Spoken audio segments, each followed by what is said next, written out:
Welcome students. In the discussing the topic excess pressure inside a liquid drop and a bubble.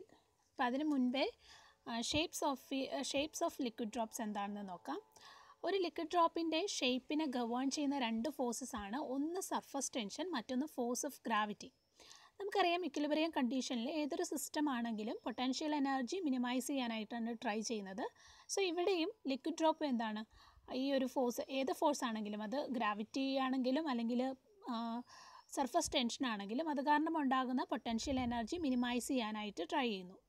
Suppose surface tension മാത്രമാണ് ഈ ഒരു liquid ഡ്രോപ്പിൽ present ആയിരിക്കുന്നതെന്ന് വിചാരിക്കുക. അങ്ങനെയാണെങ്കിൽ surface area reduce ചെയ്യുമ്പോഴത്തേക്കും അതിൻ്റെ potential energy minimum ആകും. കാരണം സർഫസ് ഏരിയ റെഡ്യൂസ് ചെയ്തിട്ടാണ് അതിന് പൊട്ടൻഷ്യൽ എനർജി മിനിമൈസ് ചെയ്യാനായിട്ട് പറ്റത്തുള്ളൂ. സർഫസ് ഏരിയ റെഡ്യൂസ് ചെയ്യുമ്പോഴത്തേക്കും അത് ഏത് ഷേപ്പിലേക്ക് പോകും? ഒരു സ്പെറിക്കൽ സ്ട്രക്ചറിലേക്കാണ് അത് പോകുന്നത്. കാരണം നമുക്കറിയാം സെയിം വോളിയമുള്ള ഡിഫറെൻറ്റ് ഷേപ്സ് എടുത്താൽ അതിൽ സർഫസ് ഏരിയ കുറവുള്ളത് സ്ഫിയറിനാണ്. അപ്പോൾ ആ ഒരു സ്പെറിക്കൽ സ്ട്രക്ചറിലേക്ക് പോകാനായിട്ട് ഇത് സർഫസ് ഏരിയ റെഡ്യൂസ് ചെയ്യുകയും അതൊരു സ്പെറിക്കൽ സ്ട്രക്ചറിലേക്ക് വരികയും അങ്ങനെ പൊട്ടൻഷ്യൽ എനർജി മിനിമൈസ് ചെയ്യുകയാണ് ചെയ്യുന്നത്. അതേസമയം സർഫസ് ടെൻഷൻ ഇല്ല, ഫോഴ്സ് ഓഫ് ഗ്രാവിറ്റി മാത്രമാണ് അവിടെ പ്രസൻ്റ് ആയിരിക്കുന്നതെങ്കിൽ ഈ പൊട്ടൻഷ്യൽ എനർജി മിനിമം ആകുന്നത് എപ്പോഴാണ്? Centre of gravity of the drop അതിൻ്റെ ലോവസ്റ്റ് പൊസിഷനിൽ വരുമ്പോഴാണ്.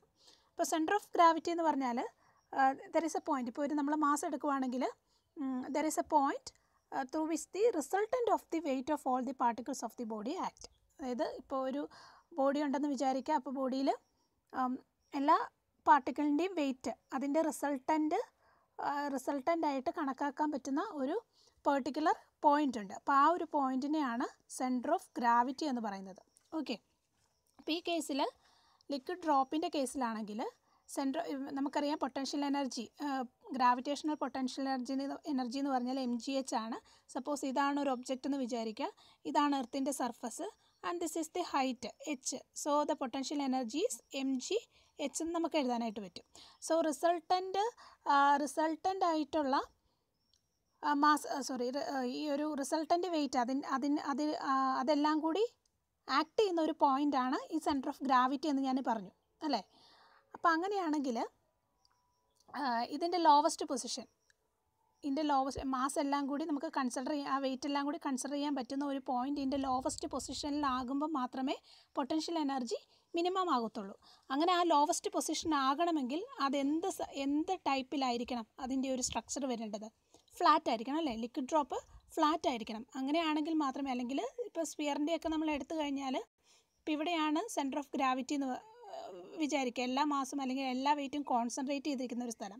എന്നാൽ ഫ്ലാറ്റ് സർഫസിലേക്ക് വരുമ്പോഴത്തേക്കും അത് കുറച്ചും കൂടി, ആ സെൻറ്റർ ഓഫ് ഗ്രാവിറ്റി കുറച്ചും കൂടി ലോവസ്റ്റ് പൊസിഷനിലേക്ക് വന്നു. അപ്പോൾ അവിടെ പൊട്ടൻഷ്യൽ എനർജി എന്താണ്, മിനിമൈസ് ചെയ്തു. സോ അപ്പോൾ ഒരു ടൈപ്പിൽ നോക്കുകയാണെങ്കിൽ ഫോഴ്സ് ഓഫ് ഗ്രാവിറ്റി കാരണം അതിൻ്റെ അതിൻ്റെ ഷേപ്പ് ഒരു ഫ്ലാറ്റൻ ഷേപ്പിലേക്ക് പോവുകയും എന്നാൽ സർഫസ് ടെൻഷൻ കാരണം അതൊരു സ്ഫെറിക്കൽ ഷേപ്പിലേക്ക് പോവുകയും ചെയ്യുന്നു. അപ്പോൾ ഇത് രണ്ടും കൂടെ ബാലൻസ് ചെയ്തിട്ടുള്ളൊരു ഷേപ്പാണ് ലിക്വിഡ് ഡ്രോപ്പിൻ്റെ ഷേപ്പ് എന്ന് പറയുന്നത്. ഇനി നമുക്കറിയാം ഗ്രാവിറ്റേഷണൽ പൊട്ടൻഷ്യൽ എനർജി എന്ന് പറഞ്ഞാൽ ഇറ്റ്സ് ഡിപ്പെൻഡ്സ് ഓൺ മാസ് അല്ലേ. കാരണം ഗ്രാവിറ്റേഷണൽ പൊട്ടൻഷ്യൽ എനർജീസ് mgh ആണ്. So it depends on mass.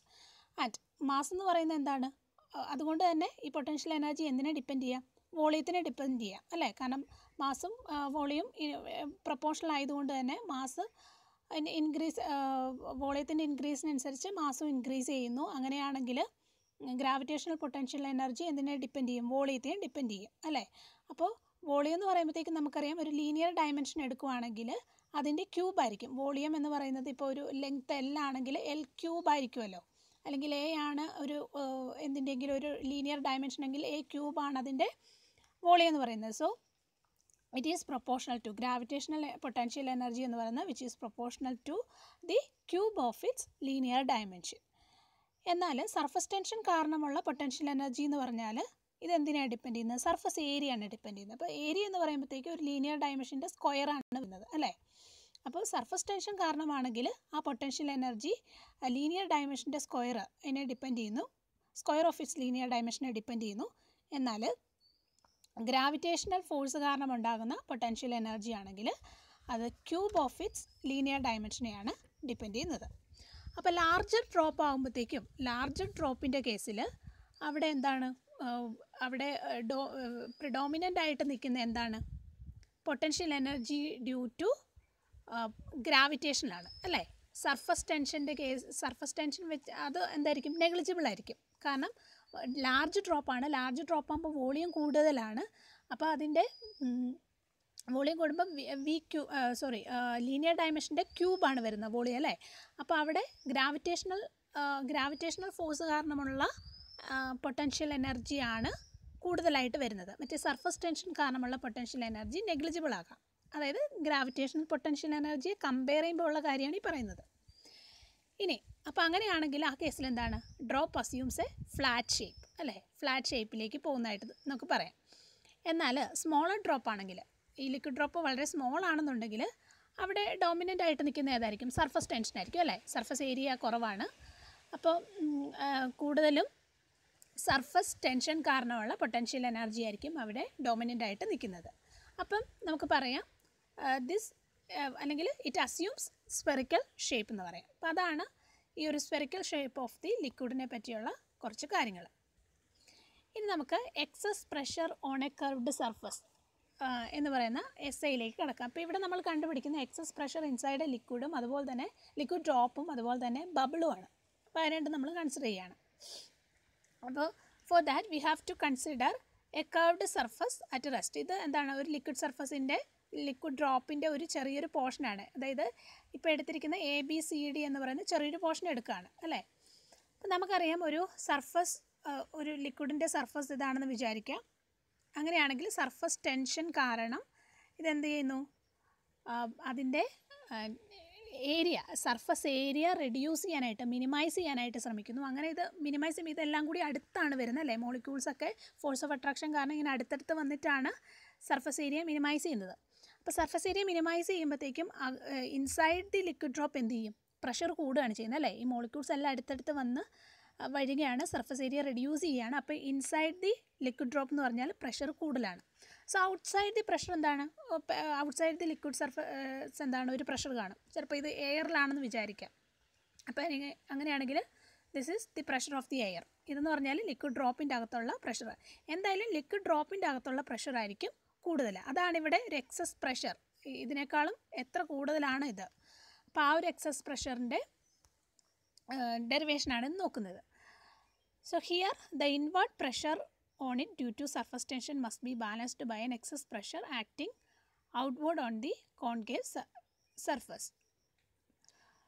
So excess pressure acting on a curved liquid surface എന്താണെന്ന് നമുക്ക് നോക്കാം. For that we have to consider a figure. ABCD is a small curved rectangular liquid surface. കണ്ടല്ലോ, ABC and D. Okay, അപ്പോൾ ഇത് solid ലൈനിൽ വരച്ചിരിക്കുന്ന ഒരു ലിക്വിഡിൻ്റെ ചെറിയൊരു surface നമ്മൾ കൺസിഡർ ചെയ്യുന്നത്. വളരെ സ്മോൾ ആയിട്ടുള്ള ഒരു curved rectangular liquid surface consider ചെയ്യുകയാണ്. അപ്പോൾ ഈ സൈഡ് AB എന്ന് പറഞ്ഞാൽ അതിൻ്റെ ലെങ്ത്ത് X ആണ്. അതിൻ്റെ റേഡിയസ് ഓഫ് കർവേച്ചർ എന്ന് പറഞ്ഞാൽ R1 ആണ്. ഇനി അടുത്തത് BC എന്ന് പറയുന്ന സൈഡാണെങ്കിൽ അതിൻ്റെ ലെങ്ത്ത് Y ആണ്, Y, and radius of curvature എന്ന് പറഞ്ഞാൽ R2. ഇനി ഈ ഒരു റെക്റ്റാങ്കിളിൻ്റെ ഏരിയ ABCD എന്ന് പറയുന്ന റെക്റ്റാങ്കിളിൻ്റെ ഏരിയ എന്ന് പറഞ്ഞാൽ എന്ത് വരും? This side into this side അല്ലേ? That is X into Y. So X into Y is the area of the rectangle ABCD. ഇനി ഈ ഒരു കോൺകേവ് സർഫസിൻ്റെ, അതായത് ഇത് നിങ്ങൾക്ക് കണ്ടറിയാലോ, ഈ ഒരു ഭാഗം നോക്കുമ്പോൾ ഇതെന്താണ്? ഇങ്ങനൊരു സർഫസ് തന്നിട്ടുണ്ടെങ്കിൽ ഈ ഭാഗം എന്താണ്? കോൺകേവ് ആണ്. പുറത്തുനിന്ന് നോക്കുമ്പോൾ ഇത് കോൺവെക്സ്. അപ്പോൾ ഈ കോൺകേവ് സർഫസിലാണ് എക്സസ് പ്രഷർ ഉള്ളത് അല്ലേ? ഇതിൻ്റെ അകത്താണ് കൂടുതൽ പ്രഷർ ഉള്ളത്. അപ്പോൾ ആ ഒരു പ്രഷറിനെ ഞാൻ P എന്ന് ഡിനോട്ട് ചെയ്യുന്നു. ഓക്കെ, അങ്ങനെയാണെങ്കിൽ ഈ എക്സസ് പ്രഷർ കാരണം എന്താണ്? ആ ഔട്ട്വേർഡ് ഡയറക്ഷനിലേക്ക് ഒരു ഫോഴ്സ് ഉണ്ടാവുന്നുണ്ട് അല്ലേ?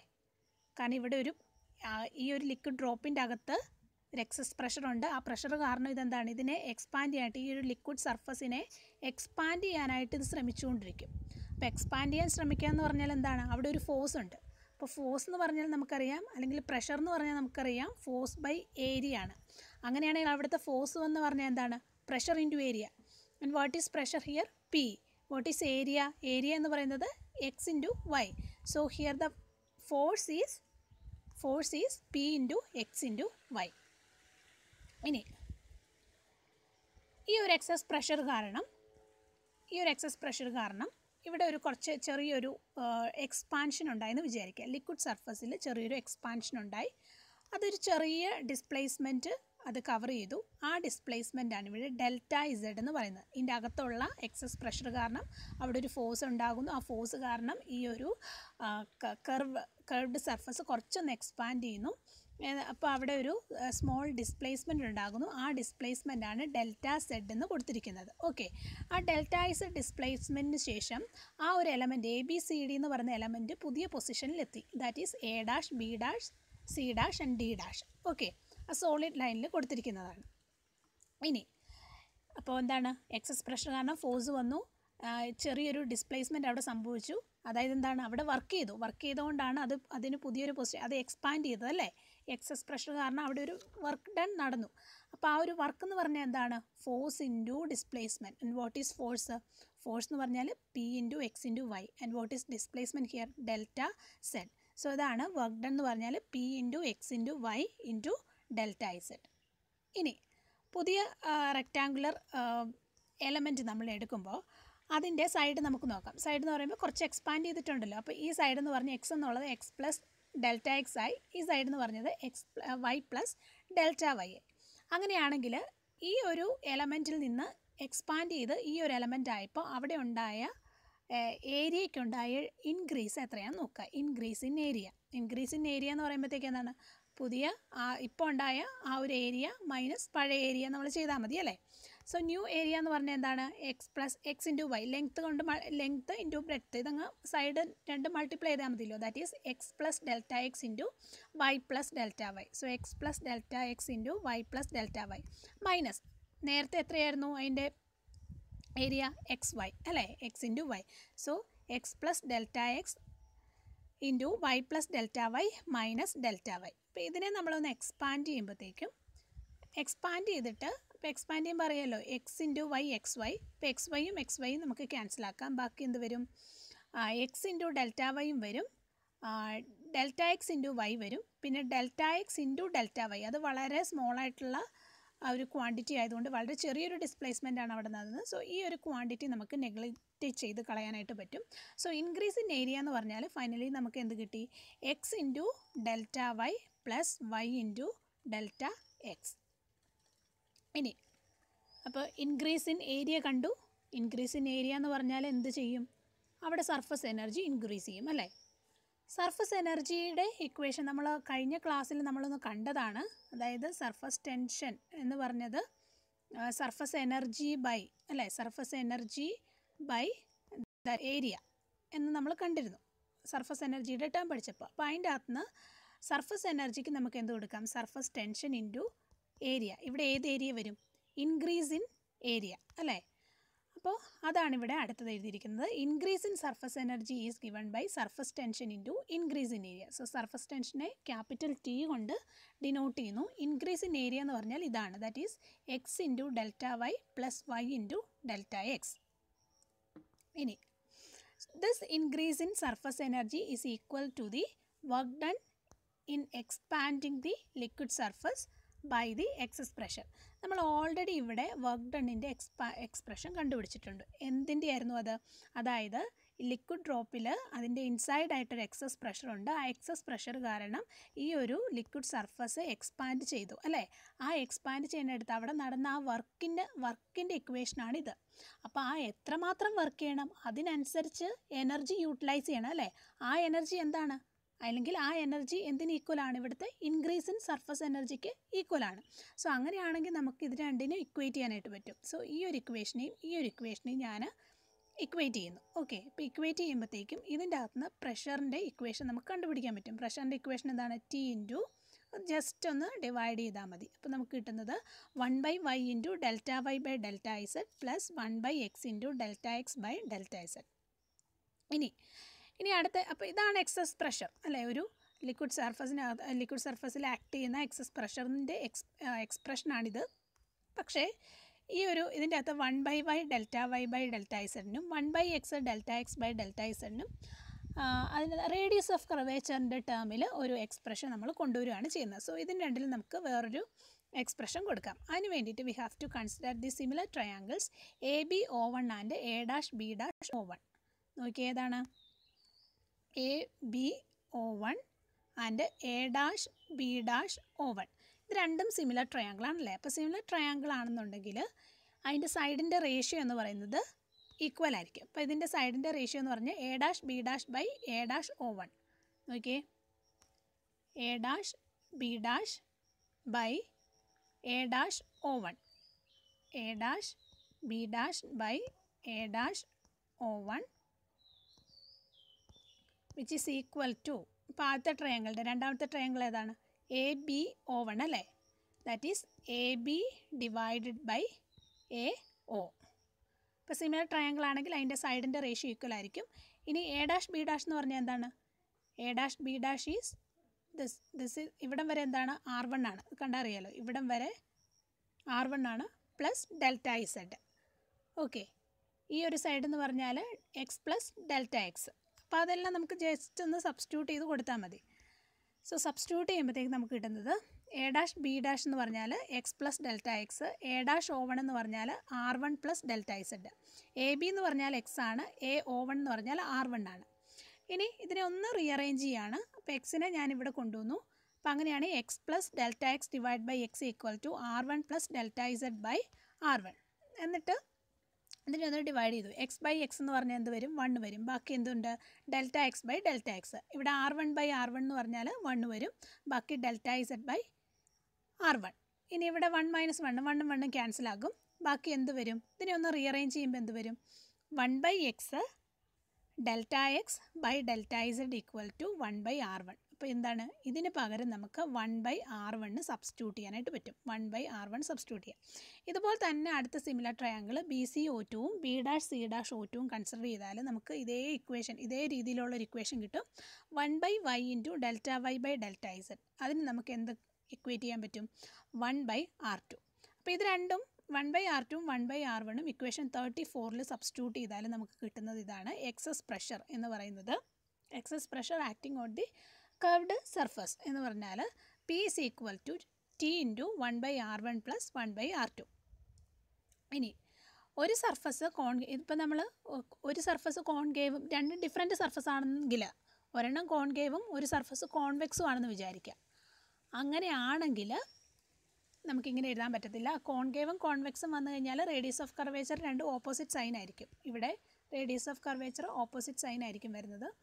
അങ്ങനെയാണെങ്കിൽ നമുക്ക് ഈ ഒരു ഇക്വേഷൻ ഈ ഒരു രീതിയിൽ എഴുതാൻ പറ്റും 1/T into 1/R1 minus 1/R2. അപ്പോൾ ഇതിന് രണ്ടിൽ ഇക്വേഷൻ 35നെയും 36നെയും കമ്പൈൻ ചെയ്തുകൊണ്ടുള്ള ഒരു ജനറൽ എക്സ്പ്രഷനാണ് ഇവിടെ കൊടുത്തിരിക്കുന്നത്. Excess pressure P is equal to T into 1/R1 plus or minus 1/R2. ഇനിയാണ് നമ്മൾ അപ്പോൾ ഇതാണ് ജനറൽ ഇക്വേഷൻ എന്ന് പറയുന്നത്. General equation for the pressure which is acting on the liquid surface. General equation. ഇനി നമ്മൾ ഓരോ സ്പെഷ്യൽ കേസ് എടുക്കുകയാണ്. അതിൽ ആദ്യത്തത് excess pressure inside a liquid drop. Liquid ഡ്രോപ്പിൽ അപ്പോൾ ഒരു ലിക്വിഡ് ഡ്രോപ്പ് എടുക്കുകയാണെങ്കിൽ ഇതാണ് ഒരു ലിക്വിഡ് ഡ്രോപ്പ്. പിന്നെ അകത്ത് എന്താണ് മൊത്തം ലിക്വിഡാണല്ലേ. അപ്പോൾ നമുക്ക് എത്ര സർഫസ് ഇവിടെ കൺസിഡർ ചെയ്യാം ഒരൊറ്റ സർഫസ് അല്ലേ. ഈ ഒരു സർഫസ് മാത്രമേ നമുക്ക് കൺസിഡർ ചെയ്യാനായിട്ട് പറ്റത്തുള്ളൂ. അപ്പോൾ ഒരൊറ്റ സർഫസ് ഉള്ളപ്പോൾ നമ്മൾ 1/R1 1/R2 എന്ന് റേഡിയസ് ഓഫ് കർവേച്ചർ എഴുതേണ്ട കാര്യമില്ല. ഒറ്റ റേഡിയസ് ഓഫ് കർവേച്ചറേ ഉള്ളൂ. That is R1 is equal to R2 is equal to R നമുക്ക് എഴുതാം. അങ്ങനെയാണെങ്കിൽ ഇവിടെ 1/R1 പ്ലസ് 1/R2ന് പകരം നമുക്ക് ഇങ്ങനെ സബ്സ്റ്റിറ്റ്യൂട്ട് ചെയ്യാം. T into 1/R plus 1/R is equal to 2 into T divided by R. ഇനി excess pressure inside a bubble എന്ന് പറയുമ്പോഴത്തേക്ക് എന്ത് വരും ഇവിടെയും ജസ്റ്റ് ഈ ഒരു സർഫസ് ഉണ്ട്. ഇതിൻ്റെ അകത്തൊരു സർഫസ് ഇങ്ങനെ ഒരു സർഫസ് കൺസിഡർ ചെയ്യാൻ പറ്റും. ഇതിൻ്റെ പുറത്തൊരു സർഫസ് കൺസിഡർ ചെയ്യാൻ പറ്റും. അങ്ങനെ 2 സർഫസ് ആണുള്ളത്. അപ്പോൾ 2 സർഫസ് വരുമ്പോഴത്തേക്ക് എന്താ ചെയ്യും ജസ്റ്റ് ഇതിനെ എന്താണ് ഇത് ഒരു സർഫസിൻ്റെയാണ് കണ്ടുപിടിച്ചത്. അപ്പോൾ നമുക്ക് എന്താണ് 2 കൊണ്ടൊന്ന് മൾട്ടിപ്ലൈ ചെയ്താൽ മതി. അപ്പോൾ നമുക്ക് 4 into T divide by R കിട്ടും. ഇനി സപ്പോസ് ആ ബബിൾ ലിക്വിഡിൻ്റെ അകത്താണെന്ന് വിചാരിക്കുക. ഒരു ലിക്വിഡിൻ്റെ അകത്താണ് ഈ ഒരു ബബിളെന്ന് വിചാരിക്കുക. അപ്പോൾ ലിക്വിഡിൻ്റെ അകത്താണെങ്കിൽ എന്ത് വരും അവിടെ ഒറ്റ സർഫസേ വരത്തുള്ളൂ അല്ലേ. ഇതിൻ്റെ അകത്തെ ഈ ഒരു സർഫസ് മാത്രമേ വരത്തുള്ളൂ. പുറമേ ഉള്ള എന്താണ് ലിക്വിഡാണ്. അപ്പോൾ അങ്ങനെയാണെങ്കിൽ ഈ കേസിൽ എന്ത് വരും എക്സസ് പ്രഷർ എന്ന് പറഞ്ഞാൽ 2 ഇൻറ്റു ടി ബൈ ആർ. അപ്പോൾ ഇവിടെ ശ്രദ്ധിക്കേണ്ടത് excess pressure inside a liquid ഡ്രോപ്പും excess pressure inside a bubble in a ലിക്വിഡിനും സെയിം എക്സ്പ്രഷനാണ്. But excess pressure inside a bubble, അതായത് ലിക്വിഡിൻ്റെ അകത്തല്ല എന്ന് അങ്ങനെ സ്പെഷ്യലായിട്ടൊന്നും പറഞ്ഞിട്ടില്ല എങ്കിൽ രണ്ട് സർഫസ് കൺസിഡർ ചെയ്യണം. And that equation is 4 × T /